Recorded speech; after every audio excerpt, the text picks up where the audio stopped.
దేవుని పరిశుద్ధ నామమునకు మహిమ కలుగును గాక. ఆమేన్. ఈ ఉదయకాల శుభములు మీకు తెలియజేయుచున్నది రెవరెండ్ కె శ్యాంబాబు. ఈ దినము కొరకు దేవుని వాక్యం. యోధా, నీ సహోదరులు నిన్ను స్తుతించెదరు. నీ చెయ్యి నీ శత్రువుల మీద ఉండును. నీ తండ్రి కుమారులు నీ ఎదుట సాగిలపడుదురు. ఆదికాండము 49వ అధ్యాయము 8వ వచనము. ప్రభునందు ప్రియులారా, దేవుడు మనకు అనుగ్రహించినటువంటి భవబంధాలలో సహోదర ప్రేమ విలువైనది, ప్రత్యేకమైనది. దేవుని యొక్క ఆశీర్వాదాలలో ఈ ప్రేమ కూడా విశేషమైనది. అనేక మంది జీవితాలలో సహోదరులు ఐక్యతను సూచించుచు దేవుని యొక్క వాక్యము ఎల్లవేళలా ఆ ఐక్యతను కోరుతూ ఉంటున్నారు. దేవుని యొక్క ప్రేమ మనలను ఆ రీతిగానే బలవంతపెడుతున్నది. యేసుక్రీస్తునందు మనమందరము ఒకే రక్త సంబంధికులుగా కొనసాగుతూ క్రైస్తవ విశ్వాసపు జీవితములో సహోదరులముగా కొనసాగాలి. అదే క్రైస్తవ విశ్వాసపు నేపథ్యము మనకు నేర్పుతున్నటువంటి విషయం.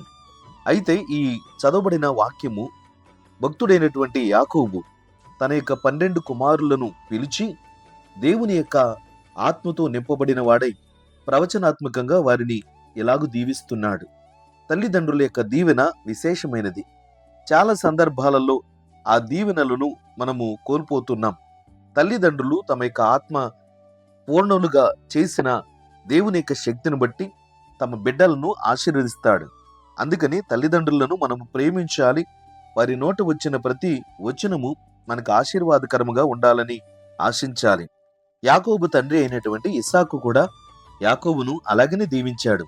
ఆదికాండము 27వ అధ్యాయము 29వ వచనములో, జనములు నీకు దాసులగుదురు, జనములు నీకు సాగిలపడుదురు, నీ బంధుజనులకు నీవు ఏలికవయ్యుండుము, నీ తల్లి పుత్రులు నీకు సాగిలపడుదురు అనే వాక్యమును దీవిస్తూ, నిన్ను శపించువారు శపించబడుదురు, నిన్ను దీవించువారు దీవించబడుదురని ఈ ఆత్మీయమైనటువంటి ఆశాభావను వ్యక్తపరిచాడు. అలాగే ఇలాంటి ఆశీర్వాదమే యాకోబు తన యొక్క కుమారులలో ప్రత్యేకముగా యోధాను పిలిచి ఈ మాటలను తెలియచేస్తున్నాడు. దేవుని యొక్క సన్నిధిని, తండ్రి యొక్క విలువైనటువంటి ప్రేమను అర్థం చేసుకున్న కుమారులుగా యోధా కూడా ఒక ప్రత్యేకమైనటువంటి వాడు. యోధా సహోదర ప్రేమను ఇష్టపడేవాడు. కనుకనే తండ్రి యొక్క ఆశాభావం ఏదంటే యోధా తన యొక్క సహోదరులందరిలో దీవించబడినవాడు. యోధా గోత్రము ఇశ్రాయేలు 12 గోత్రాలలో విశేషమైనది. ఆ యోధా గోత్రము నుంచే లోకరక్షకుడు, దైవ కుమారుడు, మెస్సయ అయిన యేసుక్రీస్తు ప్రభు ఈ లోకానికి వచ్చి ఉన్నాడు. ఆ రీతిగా క్రీస్తు యేసునందు మనమందరము కూడా సహోదర ప్రేమను కలిగి ఒకరి ఎడల ఒకరు అనుబంధమును, ఆప్యాయతను కలిగి జీవించడానికి ఒక మాదిరి సూచికగా క్రీస్తు యేసును పరిచయం చేస్తున్నాడు యాకోబు భక్తుడు. దేవుని యొక్క ప్రేమ ఎంత గొప్పదో, ఆ ప్రేమను అనుభవిస్తున్న మనుషులమైన మనము కూడా ప్రేమను కలిగి జీవించాలి. నిన్ను వలె నీ పొరుగు వారిని ప్రేమించుము. నేను మిమ్మల్ని ఎలా ప్రేమించున్నానో అది గ్రహించిన వారే మీరు ఒకరిని ఒకరు ప్రేమించుకొనబద్దులై ఉన్నారు అని యేసు ప్రభువు కూడా ఈ సహోదర ప్రేమను ప్రోత్సాహపరుస్తున్నాడు. యోహాను సువార్త 13వ అధ్యాయము 34వ వచనములో. కాబట్టి నేటి దినముల యందు అంతరించిపోతున్నటువంటి సహోదరుల ప్రేమను మనము మరలా తిరిగి నెలకొల్పుకునే ప్రయత్నం చేయడం మంచిది. ప్రతి తల్లిదండ్రులు తన బిడ్డలు ఐకమత్యమును కలిగి వర్ధిల్లాలని ఆశిస్తూ ఉన్నారు. అయితే కొందరు సహోదరులు స్వార్థపూరితమైన బుద్ధితో తమ కుటుంబాలను వేరుపరుచుకుని ఒకరు బాగుంటే ఒకరు వార్చలేని స్థితిలో వాదములాడుతూ వ్యాజ్యములాడుతున్న పరిస్థితుల్లో ఉన్నారు. అయితే దేవుని యొక్క ఆశీర్వాదము తల్లిదండ్రుల యొక్క ఆశాభావమునకు ఏకమై వారు దీవిస్తున్నప్పుడు ఆ దీవెనలు ఎవరికి చెందవలసి ఉన్నదో వారికే చెందుతున్నాయి. కాబట్టి తల్లిదండ్రులను సన్మానించగలిగినప్పుడు వారు హృదయపూర్వకముగా దేవుని పేరట తమ బిడ్డలను ఆశీర్వదిస్తారు. అయితే ఈ 12 మంది కొడుకులలో కేవలం యోధా ఆ ఆశీర్వాదములకు యోగ్యుడిగా నిలవబెట్టబడి ఉన్నాడు. తర్వాత తరములలో నిజముగానే యోధా గోత్రము రాజ్యవంశమై ఉండగా ఆ రాజ్య పరిపాలనలో మిగిలినటువంటి గోత్రాలు వారందరూ యోధా యొక్క అధికారమునకు లేదా యోధా గోత్రపు సింహమైన క్రీస్తు యేసునకు లోబడిన వారిగా ఉన్నారు. యోధా గోత్రము నుంచే దావీదు, సొలొమోను, ఈ గోత్రాలు లేదా ఈ వంశాలు మొదలైన అనేకమైన సంస్థానాలకు లేదా అనేకమైన జనాంగాలకు, జాతులకు ఆదర్శవంతమైన ఆధారమైనటువంటి వారుగా ఉన్నారు. కాబట్టి ఈ వాక్యమును ఆలకిస్తున్న ప్రియ సహోదరి సహోదరుడా, నీవు నీ కుటుంబములో వృద్ధి చెందాలి అనంటే మొదటిగా దేవుని ఎడల భయభక్తులు కలిగిన వాడవై తల్లిదండ్రుల పట్ల బాధ్యతను కలిగి నీవు జీవించగలిగినప్పుడు నీ తల్లిదండ్రుల చేత ఏ ఆశీర్వాదమైతే నీవు పొంది ఉన్నావో దానిని దేవుడు స్థిరపరుస్తాడు. కాబట్టి నీవు అలాంటి అభివృద్ధిని పొందాలని ఆశిస్తున్నావా? వాక్యానుసారంగా జీవించు.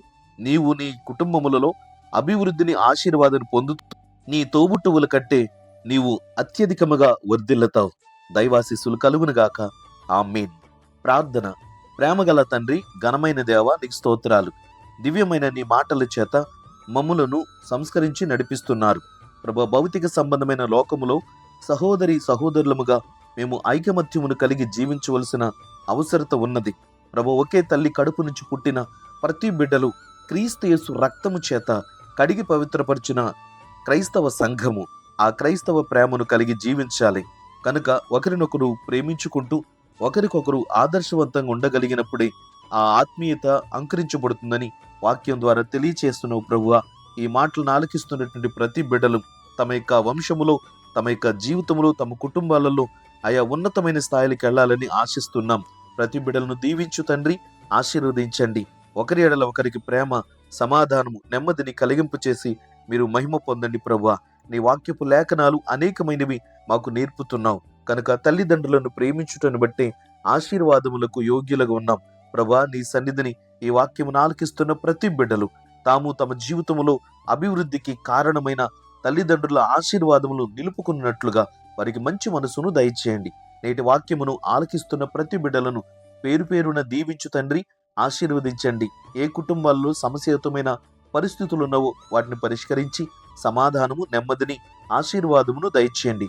సహోదరుల ఐక్యతను సూచించు ప్రతి వాక్యమును నీ బిడ్డలు నిలవబెట్టుకున్నటకు సహాయం చేయండి. కుటుంబ నేపథ్యములను సరిచేసుకుంటూ ఆత్మీయమైనటువంటి వరవడిలో ప్రతి కుటుంబం కొనసాగినట్లు దీవించమని ప్రార్థిస్తున్నాం. నాతోటి సేవకులను, సువార్థికులను, ఉపదేశకులను, సంఘ కాపురులను, మిషనరీలను, వారి పరిచర్యలను మీరు దీవించి ఆశీర్వదించండి.